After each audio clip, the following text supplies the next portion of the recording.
Good day, dear listeners. Steve Prada here with the Management Blueprint podcast, and my guest is Dane, president of Hickory Global Partners, an industry-leading global alliance for corporate travel organizations and corporate travel departments. Chris, welcome to the show. Thank you, Steve, for having me. Well, I don't often have guests from the corporate travel industry. I think I had one in the last 12 months, 15 months. So I'm curious about what you brought for us. So let's start with how did you get into corporate travel in the first place and rose to run a premier organization in the field? Well, actually, this May will be my 50th anniversary in travel, which is another way of Wow. saying I'm old and still working. But that's only because I love it. I started in the airline business. Actually, I was raised in the travel industry. My father was with Eastern Airlines, so I never wanted to pay for air travel. So I started out of college with a predecessor to Frontier Airlines, as you would know it today. Yeah. Later, spent 20 years with American Airlines, and then left there to run Delta Airlines Vacations. That's a package tour operator. Yeah. And then left that to be one of the founders of a company called vacation.com, where we went out and bought 6 US and 1 Canadian consortium, which is a group of travel agents, a buying club, think of it. Uh-huh. In this particular case, it's specialized in leisure. We sold it 2 years later to Amadeus.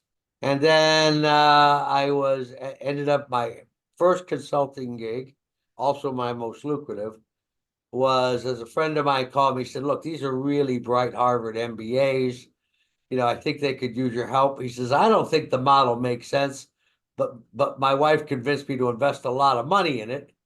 And so tell me what you think, and I'll set up an interview. They'll see if they think you're okay, and you can see if what they're doing makes sense. Well, that little startup that he talked about was a little company called TripAdvisor. Wow. And as you know, that went on to do great things. They sold it to Expedia, and then they spun off on their own. And so that was really a pretty exciting time.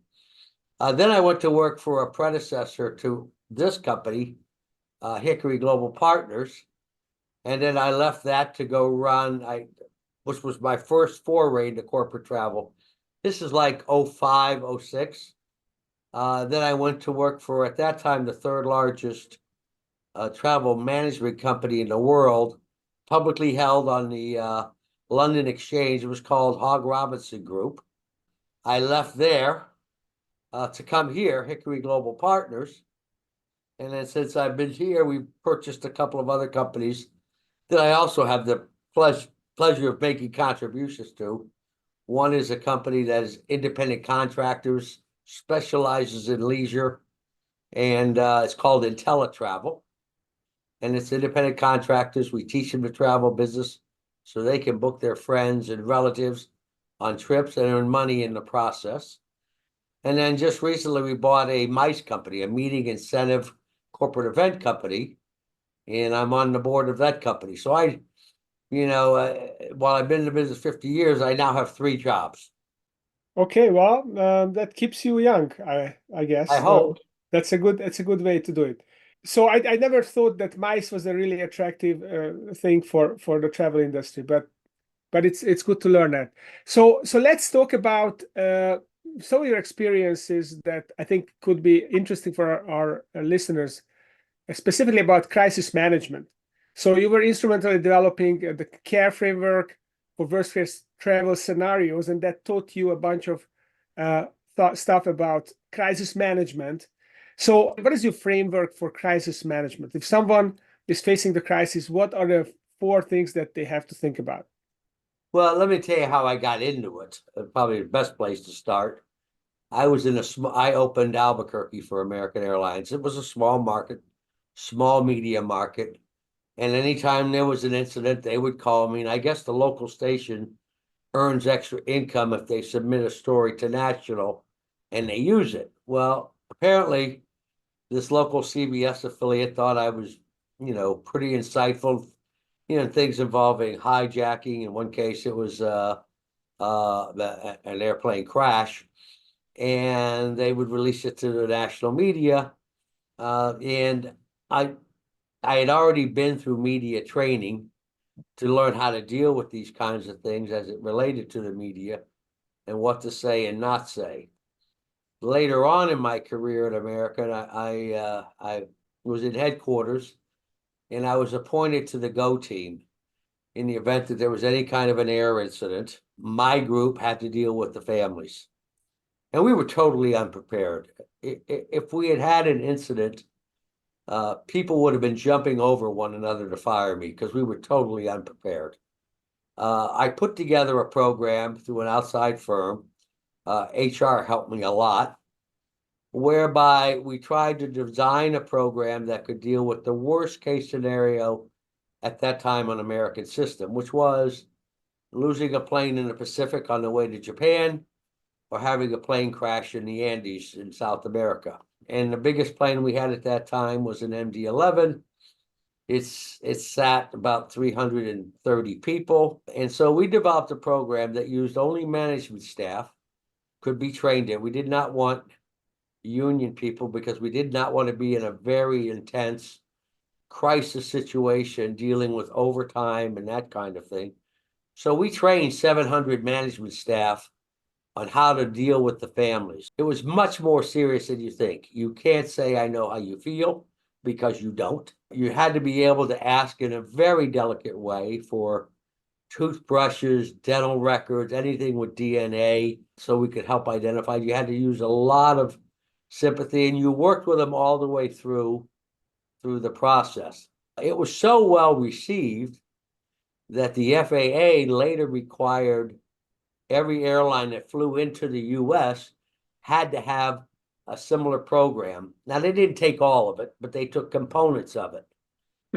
And of course, you know, the negative person would say, well, you were doing that just to avoid a lawsuit. No, we weren't. We were doing it because it was the empathetic, it was the right thing to do, and we were going to get sued anyway. We knew that. It didn't really matter. Yes. And you know, when we had a couple of incidents, we found that some people, you know, would get PTSD from being on site with the families, and they couldn't cope. So we just kind of quietly, you know, didn't call on them anymore. We had a couple of people that worked in multiple incidents over about a 6-year period, and we had to move them out because that was just really too tough. And anytime you were on one of these events, it was a 6-week process. So it was a really intense program. Probably the most notable thing about it at the time is I spent $4 million developing the program and never wrote one memo to justify the expense because everybody knew that was the right thing to do.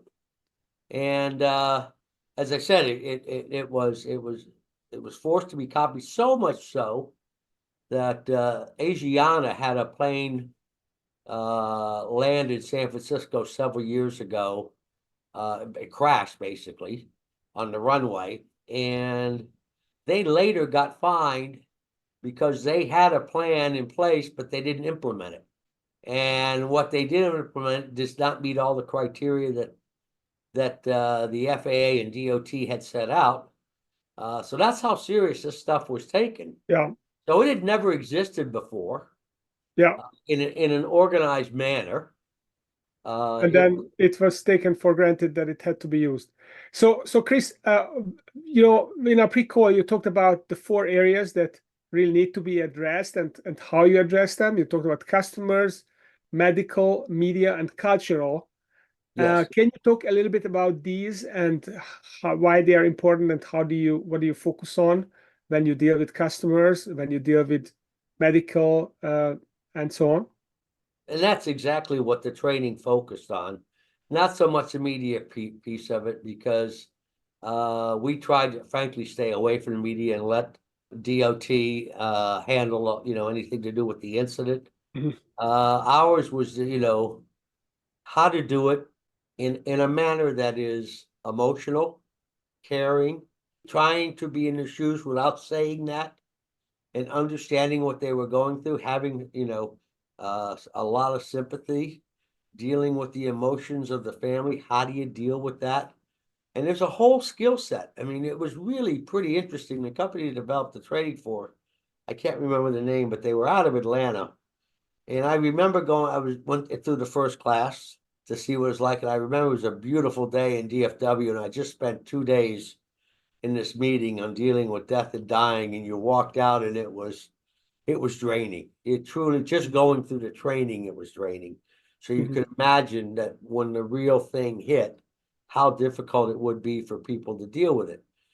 So we were really focused on the customers and their families, and how to deal with grief, death, and dying, in a very, very compassionate way.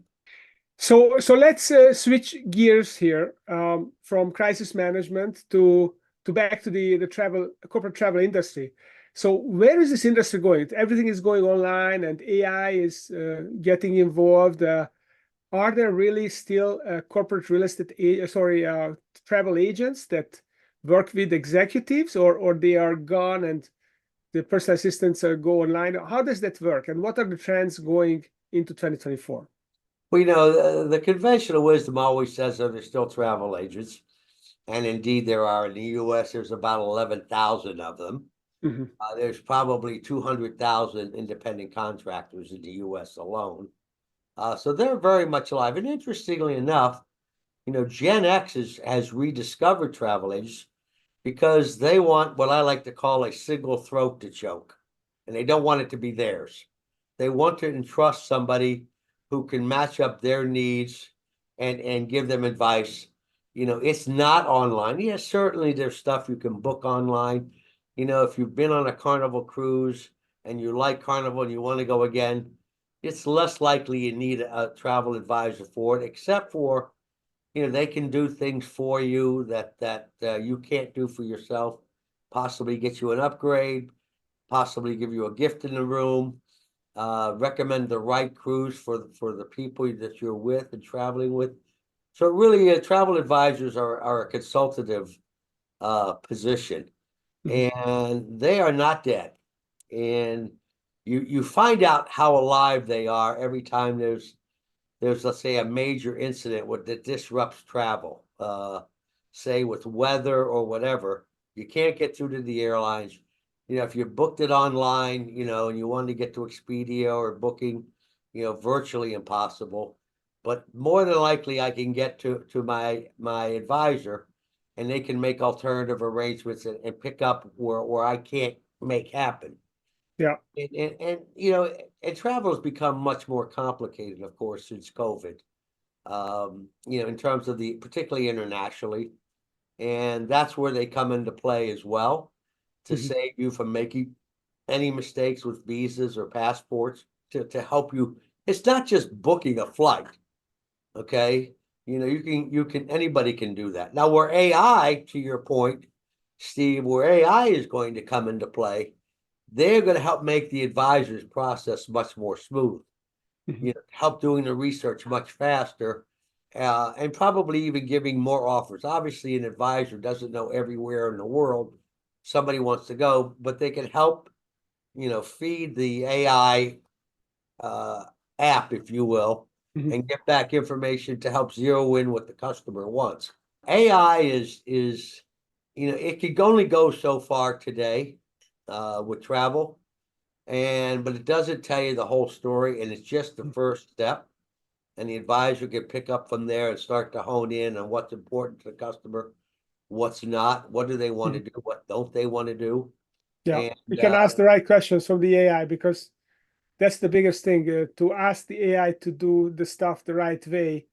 If you don't, then they just gonna give you a big hallucination. But if you have the right prompts and you know how to ask it, then you can really amplify knowledge. yeah, we're using AI at Hickory for some of our marketing pieces. They pulls forward the basic content and we clean it up. Yeah. We're using it for blogs. And sister company IntelliTravel is developing an AI process to do just what I explained, to help the advisor Yeah.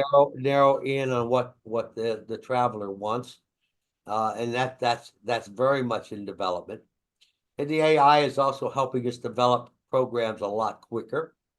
So there's a huge use of AI but not the way the typical person will think about it. If if you have a problem and you're with your family and something goes wrong, you are going to catch the grief. Okay. Whereby, and I don't want my throat to be choked, frankly, with my wife and kids. I want somebody else to take that heat from me and help get me out of a situation I'm in. And today, as you look at travel, there are more what they call IROPs, irregular operations on the airline side than ever before, still much higher than 19, mainly due to a shortage of air traffic controllers Yeah. that still exist. And so when those situations occur, you cannot get through to an airline. So Yeah. you want somebody that you don't want to wait on hold for 40 minutes. My daughter was in town this week from Albuquerque, and she wanted to change her flight home. I won't tell you which airline, but she was on hold for 40 minutes and they wouldn't do it. Yeah, And that's horrible. I hate missing late night flights and then queue up just to get a shabby hotel room and get in bed at midnight and rise at 5. That's not fun. yeah, So Chris, she wasted 40 minutes and got nowhere. yeah, I and then took you care of line it, up, and then the and, queue is twice as long. and got her what she wanted in 25 minutes. Made the Awesome. changes and everything through our travel advisor. Okay, so you really sold me on the idea that I need to get a travel agent, and I will. So Chris, finally, before we wrap up, I'd like to ask you, so what are you most excited about in 2024, working on? What are you working on, and what are your plans? A bunch of exciting things, and I don't want to sound like a sales commercial, but we started it. People would refer to it as an after-hour service for our members. Mhm. Nobody does it very well. We're doing it really well, but it's more than just that. It's being able to supplement the agent's employees when they can't find one. So we have 2 employees on assignment to agencies. They've been unable to fill it. Yeah, we're doing their after-hour service as well, but we're also helping them manage their business. What's known, if you make a change, it ends up in what they call a queue. We work the queues for them. So we're taking non-essential work away from them so they can have more time with customers. We started the business a little less than a year ago. It's so that's pretty exciting. And the stuff that we're doing, we're dealing with groups, for when they're traveling, the day of the groups. We're taking we're taking their requests, we're getting it approved, we're making the reservation, we're writing the ticket. These are big groups, 2,000, 3,000 people for a single company going to their annual incentive trip. And so that's really not after hours as we would know it in travel, but so that's pretty exciting. The stuff we're doing on IntelliTravel with the AI, to your point, is exciting, and the development we've got going on. We're developing a loyalty program for our members who make bookings. That should be rolling out in the next 6 weeks or so. That's really exciting because we think of ourselves as still a small company, and yet we're developing a loyalty program just as, say, American Airlines or Expedia has a loyalty program. So that's exciting. And I've learned a lot about the mice business since we purchased this company. And that's just really an exciting business and how people want to get together, how they design the sets, how they do everything from collecting the money to taking the registration to developing the theme. It takes a lot of creativity and a lot of various departments to do it. And that's been exciting to learn that business. I really never knew much about it. And so I'm really having fun with that. After 50 years in business, I'm still really excited. That's And great. and that's a great place to be. By the way, you mentioned travel. So James Ferrara was on our show earlier, and he was a great guest. We got a lot of likes and shares on LinkedIn and on YouTube when he talked. So he's obviously a bit of a star in your space. He's really, first of all, he's great on camera. He's a great speaker, but he's even a better executive. If worked with James now probably 9, 10 years, and just watching him grow has been one of the most exciting things in my entire business career, to watch him grow and develop. He's Yeah. really impressive. Yeah, he's great. He's great. Well, Chris, thank you for coming on the show and sharing your 50 years of experience in the travel industry, and especially crisis management, and how to be empathetic but not presumptuous when you deal with people. This is a very valuable piece of advice. And and if people would like to learn more, they would like to connect with you, or find out about the after-hour service, where should they go? They could go to our website, hickoryglobalpartners.com. It's on there. If they want to speak with me directly, they could go through LinkedIn. My profile is under Chris Dane. I forget the code, but you'll be able to find me. And I've enjoyed it very much, Stephen. I appreciate your doing this. Absolutely. It was great to have you, Chris. Thank you, sir.